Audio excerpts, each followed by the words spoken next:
Taking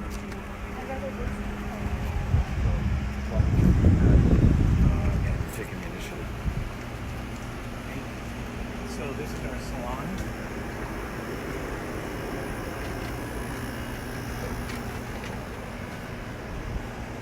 I didn't get a chance to say hello. That's all right. It's a sister. So, this is great.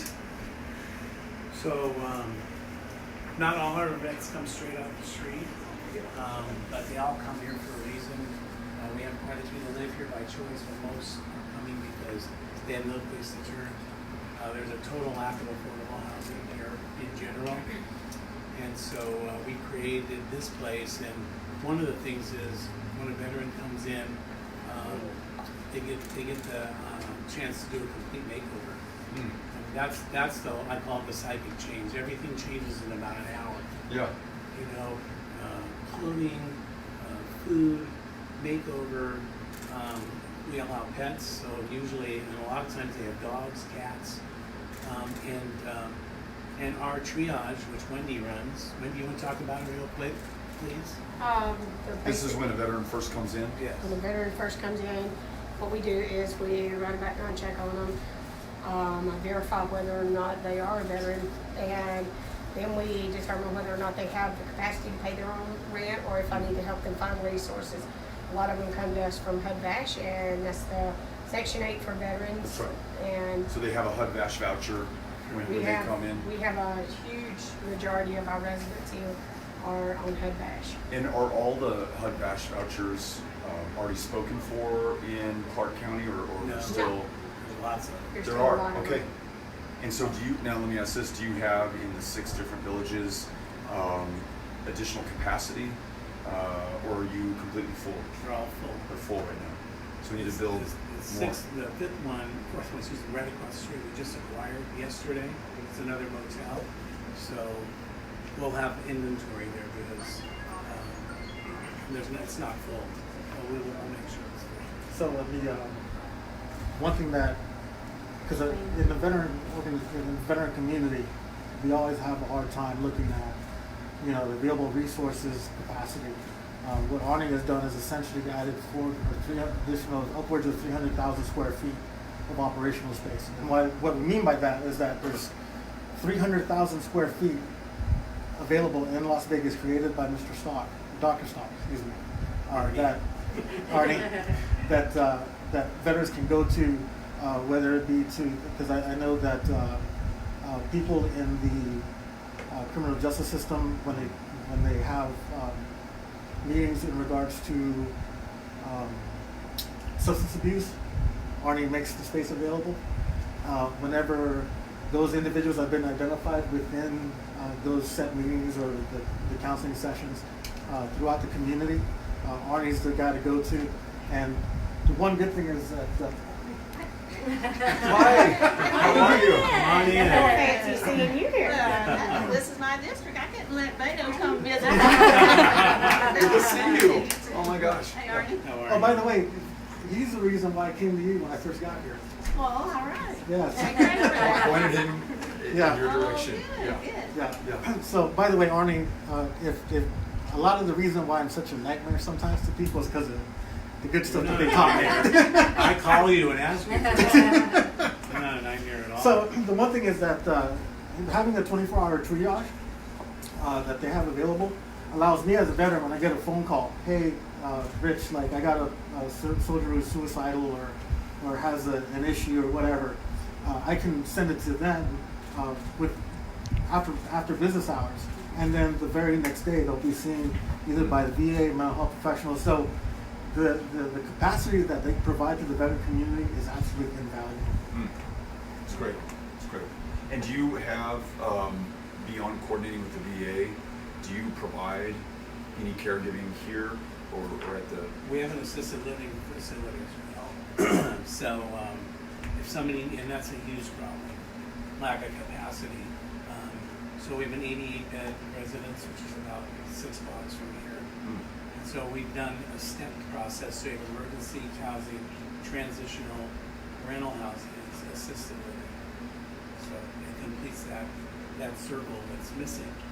And when you said when you were doing the intake, triage. You determine eligibility by first verifying that they're a veteran, and you said you also look at either HUD-VASH voucher or income. If someone has the capacity to pay for a unit, what is their cost? It's $650 a month with a $450 deposit. That includes everything. They're furnished, fully furnished, utilities included, water, sewer, trash, gas, and electric. We have food pantry 3 days a week that provides everything a person can need. We provide Starbucks sandwiches from 75 stores every day of the week, 365 days a year. And there's so many amenities that they have provided by living here that we've had veterans who leave in within a couple of months. They come back and they want this to be their forever home because they found that they can survive and be able to enjoy life at the same time. Wonderful. It's kind of like a much grander version of barracks living. So they don't only provide the housing, but with the staff, being able to provide those meals and then knowing that they have somebody they can go to whenever they're in crisis. Because again, there's a lot of folks that come to Veterans Village that aren't in the best place sometimes. And what's even more phenomenal is that those who, from my generation, OIF, OEF veterans, who come to Veterans Village, there's a jumping off point to start their new success. So even the funny thing is, and Wendy's right, when these veterans find their new job, their new career, they want to stay in Veterans Village because of the atmosphere they provide. And the utility they pay. And utilities, I think. When we go into the food pantry. Follow your lead.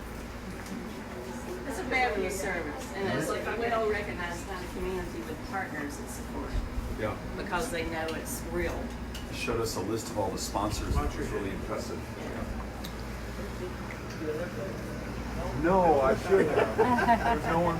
Nobody could. What's your head, Jacob?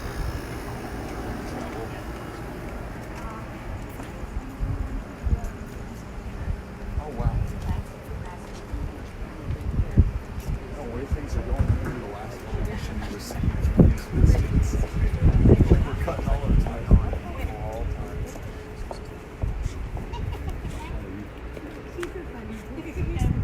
Yes, ma'am, please do. I'm good, but Beto may need some. I'm set. Thank you so much. Okay. Yeah. So, and I've been at this in different forms my whole life. And What were you doing before this, or maybe in addition to this? I was housing director for the city when I moved here for 3.5 years.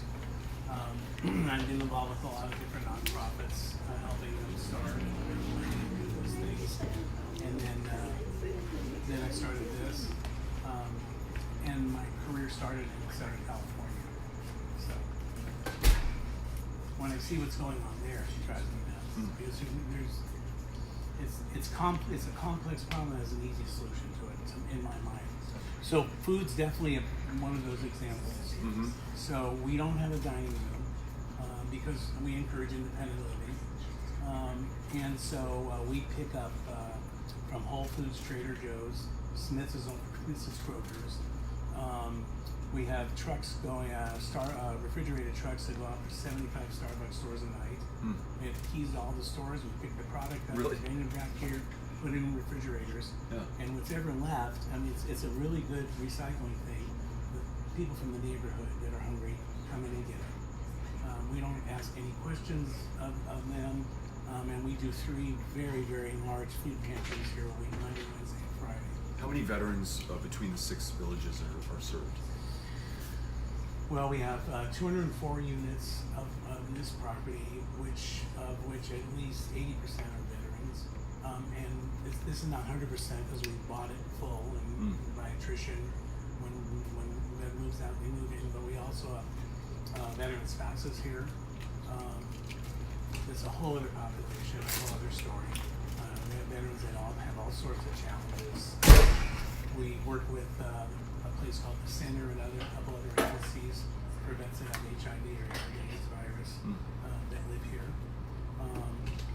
And the other facilities are the same thing, about 80%. So we have an 88-bed assisted living facility. We are actually on the Las Vegas Strip with our neighbor's property, and all this is in Congresswoman Titus's district. Wow. Thank God. Yeah. And well, I say that because it's hard to start something up, you know, Right. without that kind of support, and it's just and it's been an incredible, to me, an incredible experience. And so we house about 150 people a night on the strip. And when our economy crashed, that's how I think God keeps bringing me back into motels, because that's how I started out. There was a lot of motels that were just junked, and the owners there were ready to throw in the towel. So they've been our landlords for 8 years now, and we try to acquire the property that we're in. So food. I'm sorry. So this facility here, excuse me, was designed and hi, how are you? Was designed and built by the Wynn Hotel and Penta Building Group, and the labor, and a lot of most of the primary labor unions, and they figured out a way to build this in 7 days, which they did. And the reason I'm mentioning that is because, and I always say this, if a little small like speck of an nonprofit, an organization can do this, you can only imagine how many buildings like this and facilities could be built across the country. And that's our whole premise, you know. And when a lot of people, a lot of organizations, or companies, or people in general, they're frustrated, my answer is figure it out. You know, we're such an incredible nation with great minds. So that's my whole spiel. And so anyway, this pantry has a warming kitchen in it. We stockpile, I call it squirreling water, because we're open 24 hours a day. And our all facilities, but particularly the one on the strip, if somebody's hungry, they need water, they need a respite, they need a shower, they need Uber Pass to get somewhere. If they need to get home in another state, we've done that. And so it's a food place, but it's a lot more than that.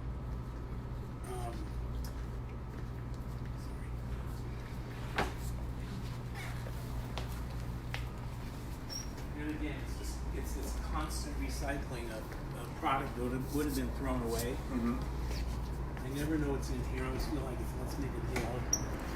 Yeah, see, tomorrow morning it'll be full.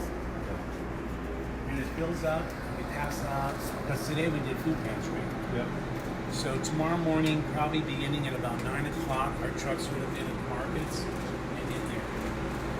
And then how does a resident who lives here get the food? They come in here and Help themselves. pick it up? Yep. It actually works really well. Yep.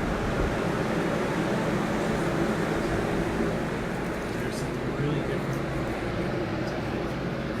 And so, and a lot of people from the community need food, they need help. And this little invention is amazing. Because right before you got here, we triaged a veteran that was in very, very rough shape. And so, had no place to go. And so, we work with Salvation Army. We have a veterans shelter there, very closely with U.S. Vets, Help USA, Catholic Charities, K-Trees, there's a women and children shelter here. So we figure it out. It's our responsibility to figure that all out. So we just start calling. And if you don't have capacity, you said that you're completely full, then you work with another, you mentioned shelter from the Red Cross. Yeah. Salvation Army. Salvation Army. Yeah, oh definitely. Yeah. And they call us vice versa when we have something. It's been a really good, it is a really strong relationship. Like those boxes, Sands Expo, that comes from the Venetian Hotels, and is one of the largest hotels in the world. And they buy about, and they make about 3 to 7% from catering stuff, and then more than they need. And when that's done, they call us, and they know when they call us, we're gonna come for it. And so it's a really cool thing. It's all these sheets of food. These rocks. Great. Yeah. And then you've got almost a logistical operation as well in terms of getting all that food Oh, it's very and distributing it amongst the 6 different locations. It's hiring people. It's making sure that the routes are right. It's a lot of that stuff. And then we have our development. I'm so sorry. No, you're in good shape. Then we have our development division, which is me and an assistant. How many employees total work with Veterans Service? 24. Okay. 24, and a lot of volunteers. And you didn't give me a total number for the different villages, but it sounds like maybe over 1,000. We house over 600 people. a Okay. night, plus couples. It's about 600 right now. Gotcha. Okay. And that is that's something that we really love doing. That number, which was 0 when I started, it multiplies. If you'll allow me, I'm going to show you on a map. This is a whole district that I developed Okay. with no passing of municipalities. But I just said, here's our district, and we're gonna acquire buildings. We're gonna build housing.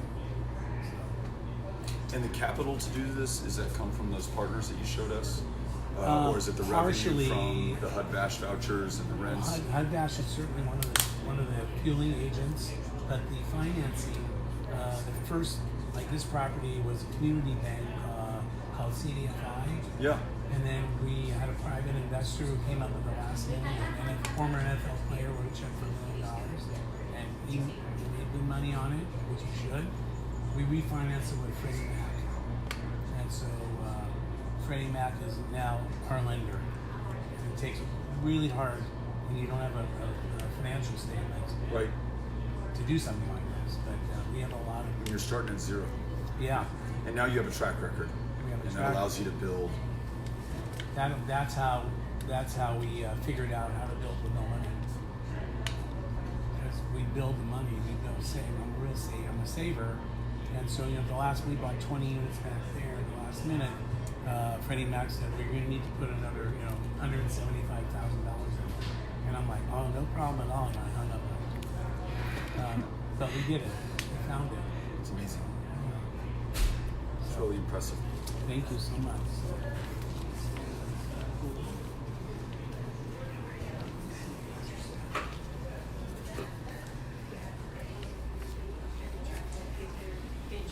Taking care of them. Got a sideways end. I appreciate you. Of course, always. Yeah, happy to support. Beto, this is Assemblywoman Miller from District 5. Okay, great. Hi, nice to meet you. She's, Meet you as well. every time I talk about a military child who's an adult, I always use her as an example because I'm like, you know what? Just because you're a military child doesn't mean that the same values aren't instilled in you. In fact, it's probably worse because you're having to clean your room and all this other stuff. And so, all that raising of being a veteran translates into something. So, I've been really fortunate to have her. Great example. Right? Yeah. Yeah. Oh, yeah. Yeah. Very much so. Thank you for Glad visiting we get us to in see the this. matter. Yeah, of course. Yes, Yeah, yes. absolutely. It's been a great visit so far, and this is very inspiring, very impressive. So, Yes. are we following you, Arnie? Yeah, sure. All right. Okay. I'll let you guys go. We designed development very and we designed this little flame, a virtual one. So at night, it actually looks like a flame and it lights up. And then we got to thank a lot of our volunteers with these pavers, and one of those is my dad. So, You said you served in World War II? yeah. I think we should tell you his name.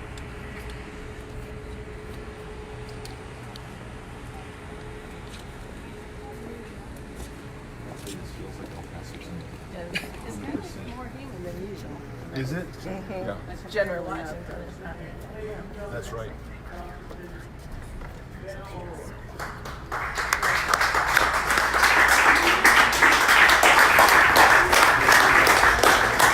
We also welcome our Congresswoman, Congresswoman Dina Titus.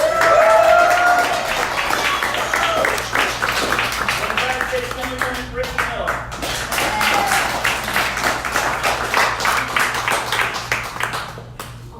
Would you have a seat, please?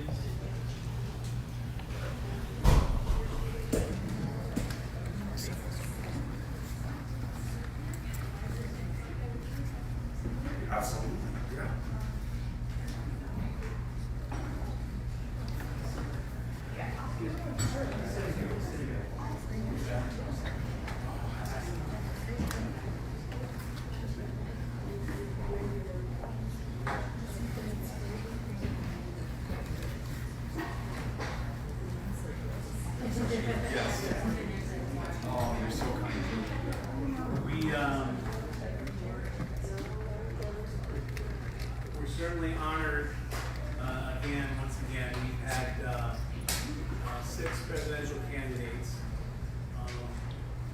And as we don't talk politics, we don't take political sides, but I was thinking this morning, I've been a Democrat since I'm 18 years old. That's the year that they lowered the age from 21 to 18. That's about all I can say without getting into trouble. But I think we're in some really, really interesting times, and as tough as it seems it may get, I think it's really important what's happening. Sort of questioning where we're at, where we're going, how we treat people is really a good lesson that at this point in my life, I'm glad we're all is being presented and thrown out there. What I want to do real quick, which we do at every one of ours, we call it the go around, where just please state your name and who you're affiliated with. And I'm going to introduce Congresswoman Dina Titus. I'll say hers first. Well, thank you. Thank you for letting me visit with y'all today. This is right in District 1. I come out here often. I was here before this even existed here. So thank you, Arnie, for what you and your team do. And I'm pleased to be here to introduce my friend Beto O'Rourke. He and I served together on the Veterans Committee in the House. And that's where I first got to know him and respect him, because he always put veterans first. He has a big facility in El Paso. He was always hounding them to do better, get more, give veterans the services they deserve. And so that's why I'm here with him, and we're delighted to have him visiting with y'all. And we have many friends in here. George, oh, and there's the Assemblywoman's mother, so she gets the real credit.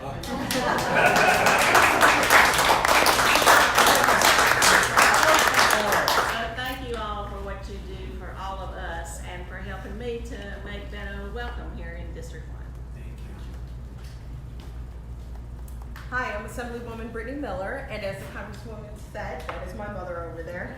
And I'm here as the Nevada State Assemblywoman. Veterans issues and military family issues are definitely near and dear to my heart. So as many of you know, I will come out and participate and join and push any legislation that helps to support this community. I'm also thrilled to have a congressman with us, have Beto with us, because again, I'm just so fascinated and interested in the diverse group of candidates we have that are charging forward to make sure, as Ernie said, that we come back to some civility. So thank you so much.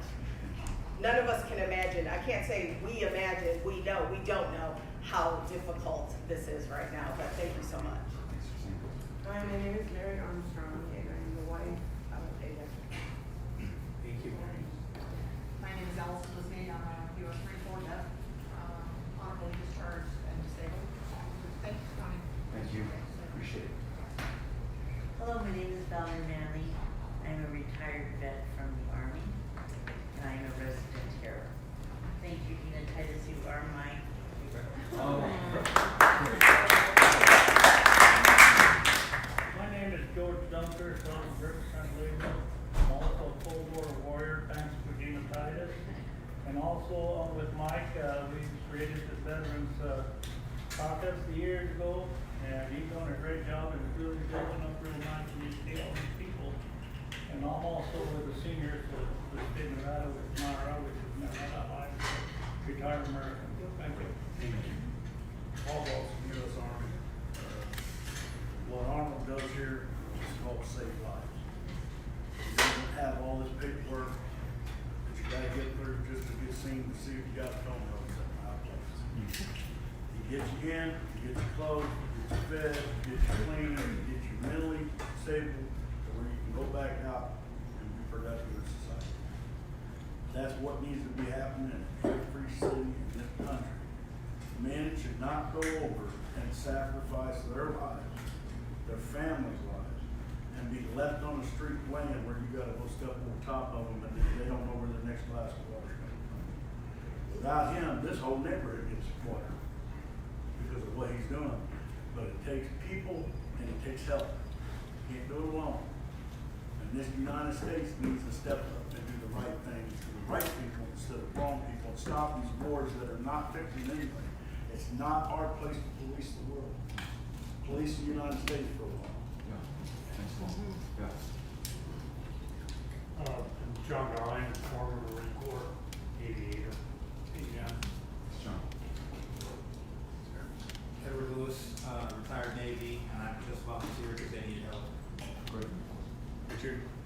Richard, I'm a state certified veteran advocate. Not a little story.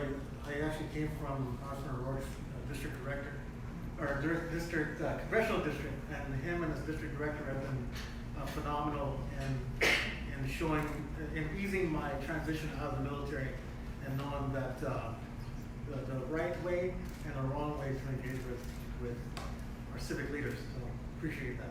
Thanks, Richard. Next, please. Thanks, I'm Richard. Glenn Abbott, Army veteran, been here for about 20 months now. Donate my time over here in the pantry every week, and glad to meet you. Likewise. Curtis Jordan, U.S. Army veteran. I also live on site and volunteer in the pantry too. Awesome. Chad. I'm Chaplain Ryan Michael, spiritual advisor to Veterans Village, so on board for Chaplaincy Nevada, spiritual director for West Coast, and chaplain for the Boulder City Police Department. I am Chaplain Karen Liardi. I am mother of Assemblywoman Ricky Miller, and I just am a dear friend of Congressional. I can't even speak. I love you, Dina Titus. Yeah. But I really welcome you here because there are people that really care, and it's good that someone is here to listen. Thank you. Thank you. I'm Jacob Stock. My dad's Army. My mom's Shannon.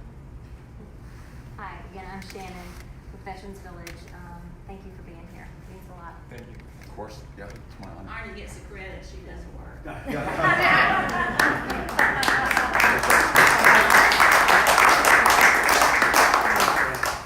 Lee.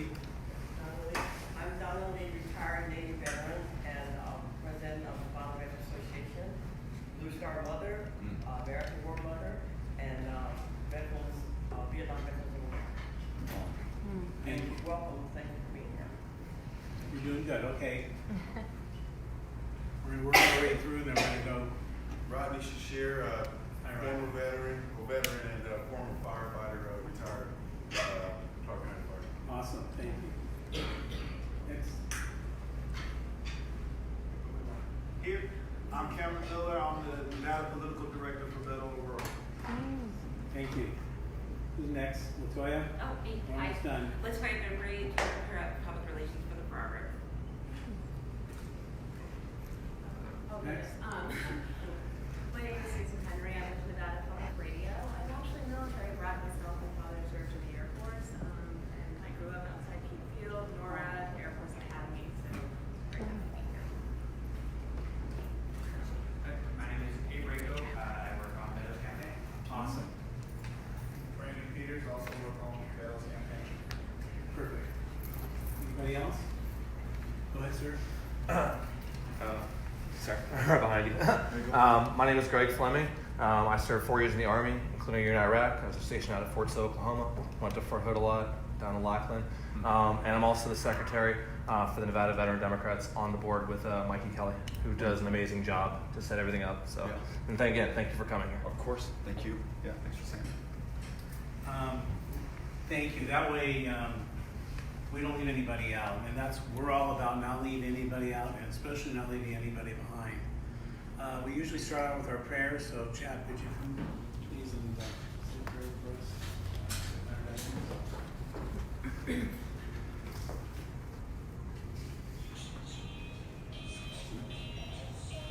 It's important we take a moment of silence for our fallen brothers and sisters in service.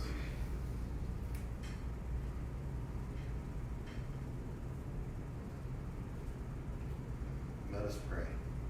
Heavenly Father, the giver of life, it is our unified prayer to commune with you this blessed day, August the 2nd, 2019, the year of our Lord. We the people are gathered here today to celebrate the lives of all our U.S. veteran heroes. In times past, our heroes have not had readily available the decent and dignified resources needed to create full, deep, and abundant lives upon returning from sacrificial lives of great service.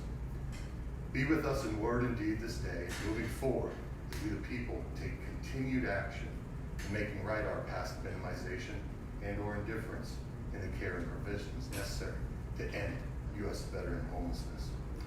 You've called informed and wise men and women here this day, as well as stirred the collective passions of those in whom fervently support U.S. leadership that love and respect our U.S. veteran heroes. These men and women who are willing to give and risk everything for our greatly enjoyed American freedoms. May the conversations held today be worthy of such a sacrifice. For we've all heard it stated, only two defining forces have ever offered to die for us: Jesus Christ and the American soldier. One died for our souls, and the other for our freedom. God's will be done today and every day as one nation under God. We the people say, Amen. Amen.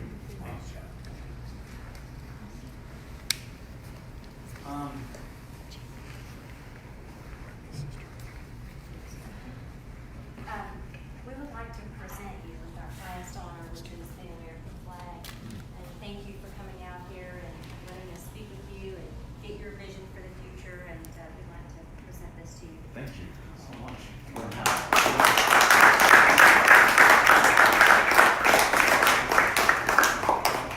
We can send it back to your office. We'll figure it out. I'm very, very grateful for this, and even more so for the inspiration and example that you have given us today. Just in the short tour that we had, getting to see the pantry, and then hearing this was echoed by others. You're feeding not just veterans who are here, but really an entire community, and bringing the entire community in. All of the partners who provide the food and the help and allow you to build the capacity to serve those who put their lives on the line for this country.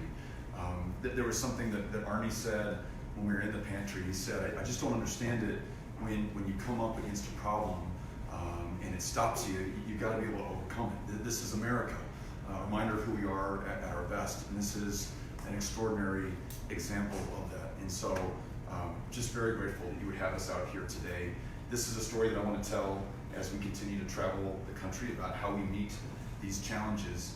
And someone said this earlier, that Dina Titus is their hero. I second that.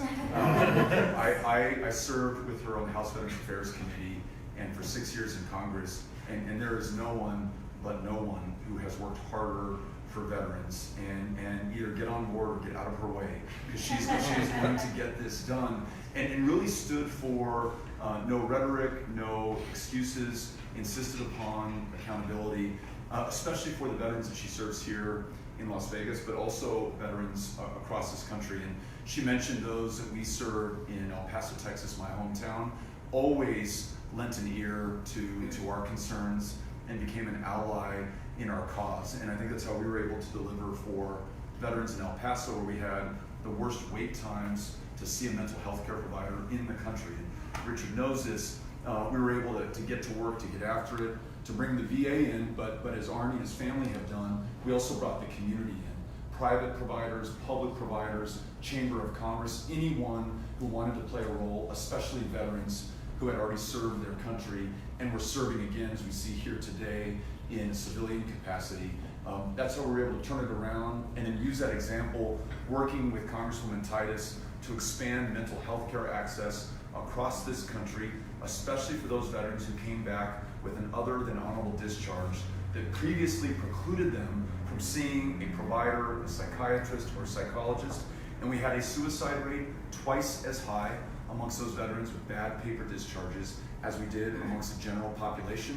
We worked together. We got President Trump. I may not agree with him on anything else, but we found the common ground on this to serve those who put their lives on the line for this country. So to Congresswoman Titus, to Assemblywoman Miller, to her mother, very, very grateful for your public service at the national level, at the state level, and then at the community level.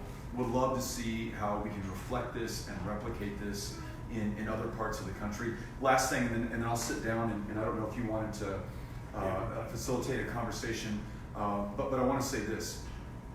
In addition to working with partners in Congress as president to ensure that we have the funding so that no veteran is homeless and no veteran has to wait to see a mental health care or a primary care provider.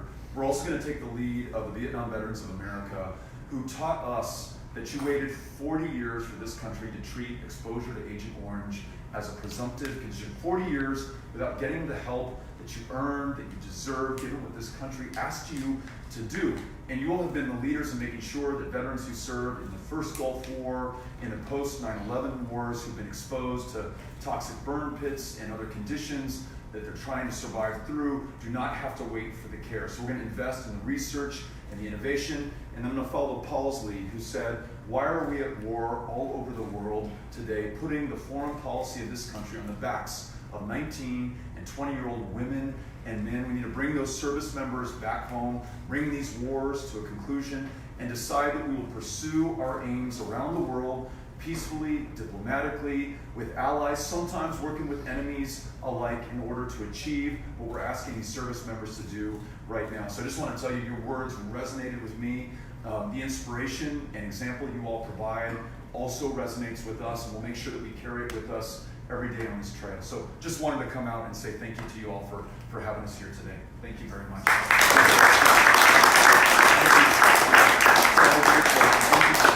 Jacob, gracias. Yeah.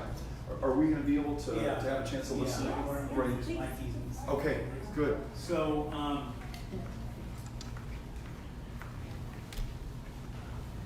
so we are on a mission, and our mission, yesterday we took over the Fremont Gardens Motel, and the name is the nicest part of it.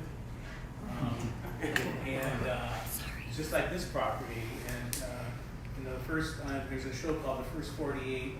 So the first 48 hours in a project like that is always very interesting, and we never stop. You know, we try to make more space available, so we never turn anybody away. And I'm going to embarrass her one more time, Congresswoman Titus. It was a very lonely place in the Econo Lodge Motel 8 years ago when we were decimated. Our economy was flattened. We were in a full-blown depression here, in my view. There was a lot of suffering. A lot of us really went bankrupt on things, but we recovered. And that motel, the owners threw me the key and they said, "I'll see you in 6 months. Good luck." But Congresswoman Titus and her staff, particularly, her staff is incredible, helped us, and we'll never forget that, ever. And thank you. You did, we just came along for the ride. Yeah, right. And so I want to introduce a gentleman, Mike Kelly, who's he's my military mentor. I've got a few of them around. Richard's another one. And Mikey's just been great with us, helping us do a lot of internal house cleaning and making us better. I believe so. So, Mikey, please. Thank you. Congressman, thank you for coming out. We greatly appreciate it, and we welcome you. My name is Mikey Kelly. I'm the chair of the Nevada Democratic Veterans and Military Families Caucus. With Greg, we are the Clark County Democratic Party's veterans organization, and as well as being part of the DNC Veterans and Military Families Council. We were founded over 19 years ago to promote veterans issues within the Democratic Party and to promote the Democratic Party to veterans. As a matter of fact, our founder, the late Jonathan Abinet, great veteran, we have an award named after him, and we award it to the elected officials who best serve the veterans community, who are actively working and trying to better the community. And out of the 4 recipients of the award, we have 2 of those recipients here today, Congresswoman Titus and Assemblywoman Miller, both who absolutely go out every day and fight for veterans. And I want to give those, the Congresswoman and the Assemblywoman,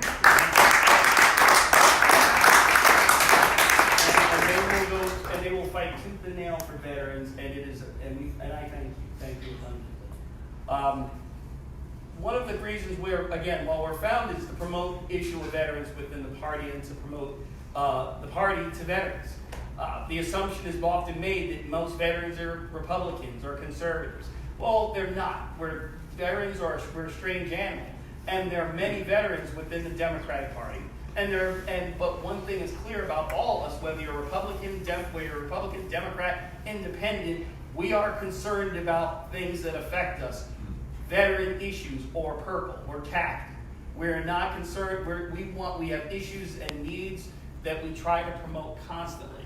One of the things we're doing when we're having these roundtables is to try to get the candidates to talk to veterans. The most important responsibility of the President of the United States is to serve as Commander-in-Chief of the Armed Forces.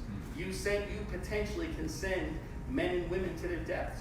And if you're unwilling and unable to sit down with veterans and military members in a setting like this, how can we expect and trust that when you have to make that decision, you're going to look us in the eye and say, I've made this decision and it's the right decision. So we concur. This is why we're having these roundtables, and I want to thank and give a hand to the participants as well. Thank you. There are several issues where we've broken this down into our biggest concerns, especially this cycle. We've narrowed it down to this acronym: RESPECT. Respect for the sacrifice of veterans and military families. Again, the fact that you're coming out says a lot. I thank you. This is what we ask for: respect. If you're going to be committed to serving as Commander-in-Chief, you have to be willing to sit down with us and talk to us. Entrepreneurship and job opportunities. When veterans leave active duty, I've heard this said numerous times, we want you to become productive members of society. Well, we don't want to become, we've already been productive members of society. And so we want to ensure that people have an opportunity to open businesses and to go back into the job market. And so we are encouraging entrepreneurship and job opportunities. Safe, clean, and affordable housing. It's, Richard, you can definitely say you've lived in military housing, and it's sometimes not the best. And when veterans leave active duties, oftentimes they're not in the best of circumstances. We want to make sure that our members of Congress, as well as our president, are committed to ensuring that veterans have safe, clean, and affordable housing. Because that's what we want. We don't want to live on the streets. We don't want to be homeless. Protection from discrimination and harassment. Sadly, being a volunteer force is a very small percentage of people that serve. Less than 1% of the American population serves in the military today. So you have 1% of the population defending 100% of it and its allies. And often because of the lack of a draft, and because we're seeing veterans leave active duty and get discriminated against when they go to work. And that's not just in the private sector. We're seeing it in the government. We're seeing it at local government, state government. We're seeing it at the federal government. So we're committed to ending that discrimination and ensuring they have access to a safe job. There's been veterans who have been in jobs where they've been harassed because they were veterans. There's a veteran I know right now that in her job, she was actually told she had to go on a drill. And she was told that, National Guard soldier, she was told that she had to take her actual annual leave in order to go for her drill. Her drill, where she's in commitment and service to the people of this state as well as to the people of the United States. Those are the type of things that veterans are going through on a daily basis. Efficient and accountable government is key. We can complain about all the services, but if it's not efficient and it's not held accountable, it will fail. One of the things we have high praise for Assemblywoman Miller on is that Assemblywoman Miller in this state has twice sponsored a bill to ensure efficient and accountable government. She is out there. She gets it, and a lot of elected officials are. We need you to be committed to that, making sure that government serves its people, serves its veterans. Compassionate, quality health care. First of all, we are blessed with having a fairly new Veterans Affairs Medical Center out in the city of North Las Vegas. We are absolutely blessed to have it. There's a lot of folks across the country that don't have that type of quality health care. They don't have a brand new facility. And I will say this VA is very different than it was 10 years ago, 12 years ago, 15 years ago. This is not the same as it was, the VA is not the same as it was 20 years ago, but we don't want to go backwards. We want to continue to move forward. So we want to make sure that veterans have opportunities and access to good quality health care. Training and educational opportunities that lead to stable, high-paid civilian employment. We have the GI Bill. We have a lot of programs that can help us, but we often are on the chopping block when it comes to the newest thing. If we don't take advantage, or if we see less veterans, less people joining, and there's less veterans, all of a sudden the government may attempt to take those benefits back from us. Congresswoman Titus, you're working hard to make sure that we keep our benefits. You're doing that every day. You're in the fight every single day. And we are grateful, and you were in the fight. But I will tell you, we are concerned that under the wrong leadership, we may lose those benefits. So we're very much committed to making sure that we have opportunities to improve our lives, to gain employment, and not just minimum wage jobs. We want high-paying jobs where we can use the skills that we learned on active duty to be able to apply that back into the civilian workforce. So again, our goal is respect, and that's what we hope. If you are elected president, that you would extend that. We hope you should extend that courtesy not just to veterans, but to the members of the armed forces, the soldiers, sailors, airmen, Marines, and Coast Guardsmen that serve every single day and are committed to America. Again, on behalf of this caucus, the Nevada Democratic Veterans and Military Families Caucus, Congressman, I'd like to thank you for coming out and speaking with us, and I'd like to turn this roundtable over to folks, and what we're going to do is, Congressman, we'd like folks they're going to ask questions, and folks, please be blunt. Pete, please be blunt. This is a wonderful opportunity. We're not shy here. Yeah, so please be respectful, and we thank you. So. And I think if you look down this list of respect, you will find that Congressman O'Rourke gets an A on all of these. You would be giving him the Avenette Award if he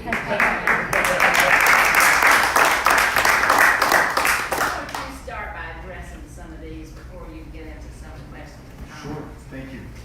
Mikey, thanks for saying all that. And one of the things that you said that I'd like to start out by addressing is the kind of careers and incomes and opportunities that veterans can look forward to. In your dad's generation, those World War II veterans, about half of them who returned to the United States after serving in World War II started a business.